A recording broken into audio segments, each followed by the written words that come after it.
听台湾看世界，来看美国的共和党伫当地时间15号举办全国代表大会，除了正式提名川普参选总统之外，嘛来公布着川普的副手都是俄亥俄州的参议员范斯。这嘛是川普互开枪了后第一届公开来献面。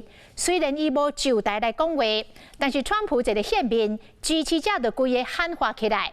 规场拢是掌声甲发休声。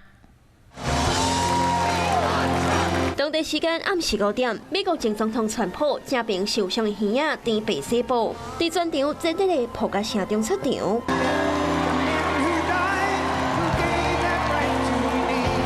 虽然今年3月，川普就已经摕到9亿的共和党选举选票，赢下党内初选，不过经过暗杀了后，伫全大会得到正式的提名，和川普参选的过程增加真济戏剧性。It is my honor to nominate Donald J. Trump for the office of President of the United States.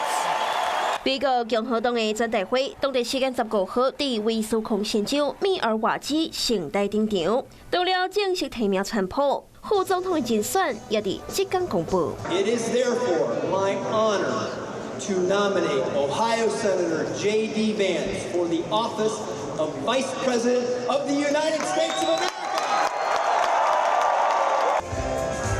包括着枪击事件了后，共和党全大会启动高级的维安措施，会场的外口拢会当看到查清的特勤人员、州警也有警察人员，详细检查所有入场的车辆。为政府、执法单位到支持者拢唔加大意。I think everybody's very excited. We're so relieved, and we're thanking God that President Trump, survived the assassination. And I think if this is doing anything, it's really galvanizing everyone behind him. 川普伫全大会点大概点外钟，无上台讲话就离开。不过风向化解了后，搁再出现伫大家面头前，已经互支持者的情绪正激动，更加展现共和党团结的气势。 Hello， 我是林仙怡。想要抢先掌握最及时的新闻资讯吗？赶快订阅、按赞、开启小铃铛，锁定华视新闻 YouTube 频道。